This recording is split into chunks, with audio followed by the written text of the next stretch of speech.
My name is Michelle Hamilton, and I'm here with my colleague and good friend, Mara Pinot. We are two oncology dietitians here at the UT Southwestern Harold C. Simmons Comprehensive Cancer Center. This video was created to discuss some ways to manage treatment-related symptoms. These shorter videos, like this one here, will cover each individual symptom. For a full overview, please click on the longer video for staying nourished during treatment. So now we will change gears and talk about taste changes. So taste changes can be an undesirable side effect from chemo and radiation and can even cause poor appetite. There are 4 types of taste that our tongues pick up on, and it's sweet, sour, bitter, and salty. There's even one called umami as well. And so definitely there can be a lot of changes when you also put treatment in the mix. Some common taste changes that we often hear about are foods taste too sweet or too salty. Foods may taste metallic, or there may be no taste at all. And there are many others as well. A couple simple changes you can make to reduce the severity of taste changes are to discontinue or reduce cigarette smoking, to brush your teeth and even tongue prior to eating, using a baking soda salt water mouthwash prior to eating in pleasant surroundings, and to always maintain a good hydration status. Additionally, it is always a good idea to balance flavors within a dish. I often hear patients tell me that fresh foods like produce do not cause as many taste changes as heavily processed or shelf-stable foods do. Make sure to always try different preparation methods, new foods, and even consume foods at different temperatures to test the foods that may taste the best to you. First, we will discuss utilizing fat within our dishes to reduce bitter, salty, and sour taste. Fat is often key to providing balance and satisfaction within a dish. Try adding oils or even butter and avocado or even mayo to foods to override some of these taste changes. Next, we'll talk about acid. So if foods taste too sweet to you, we recommend adding an acid like citrus fruits or vinegar to help balance out that sweetness. Just be aware that acids can irritate your mouth, like Michelle was discussing earlier. So if you're experiencing any mouth soreness or pain, I would avoid adding an acid to your foods. One of the most common taste changes that I hear is that foods just don't have a taste or taste like cardboard. Now, if this happens to you, try using sea salt to help produce some flavor within your foods. Sea salt is recommended because it lacks bitterness when compared to regular iodized table salt. However, use whichever salt works best for you. The only caveat is that salt can cause high blood pressure or even fluid retention in some people, so make sure to reach out to either your dietitian or your medical team to discuss your salt recommendations. So sweet. Now this is for all the sugar lovers out there. The good news is that sweeteners help reduce other flavors in dishes, such as acidic flavors, bitter, or even salty flavors. We recommend using whatever works best for you. However, organic maple syrup works well for additional flavor and sweetness in a dish. The bad news is that sugar can increase blood sugars in certain people. If you are concerned about your blood sugars, I recommend trying monk fruit, which will not increase your blood sugars, but will still balance out the flavors. And again, reach out to your dietitian for your individual needs. So I do hear often that meats taste strange from my patients, and if this happens, I recommend to marinate it in your favorite marinade or even try a new one.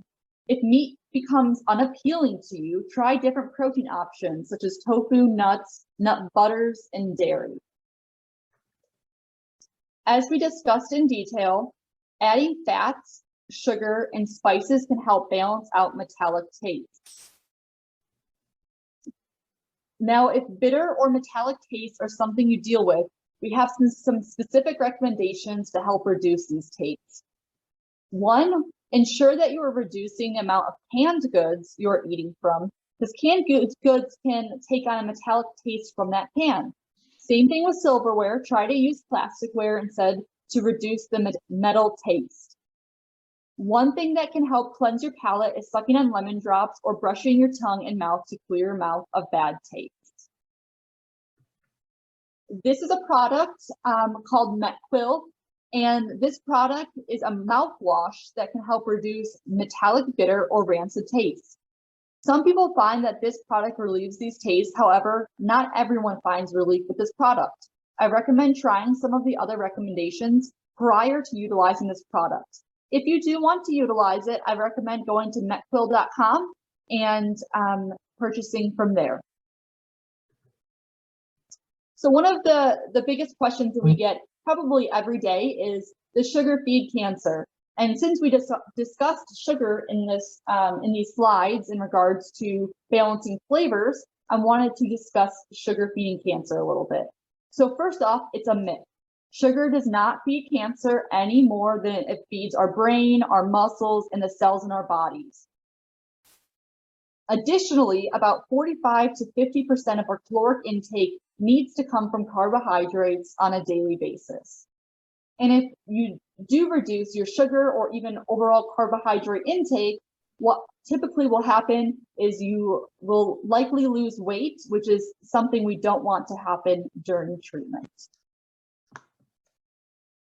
So what can you do to help reduce added sugars, but still consume enough carbohydrates? What you can do is eat more whole grains and fruits. Anything that has some fiber content to it can help slow down that sugar being digested and spiking your blood glucose. Now, what does the American Heart Association recommend? It recommends that we limit added sugars, but not natural sugars. So added sugars, we want to limit it to less than 6 teaspoons for women per day, or less than 9 teaspoons per day for men. So natural sugars are the opposite, where we don't want to limit natural sugars. Natural sugars are going to be things like fruit, bread, potatoes, things that just have sugar already in there. And that's the reason behind that is because there are many other good properties that outweigh the negatives of that sugar, as well as, again, we do need that sugar for our body. So the other thing I wanted to mention too is to liberalize your diet. If you're losing weight and you are worried about sugar, I would recommend liberalizing a little bit and letting yourself eat something rather than nothing, because again, our overarching goal is for you to maintain your weight while on treatment.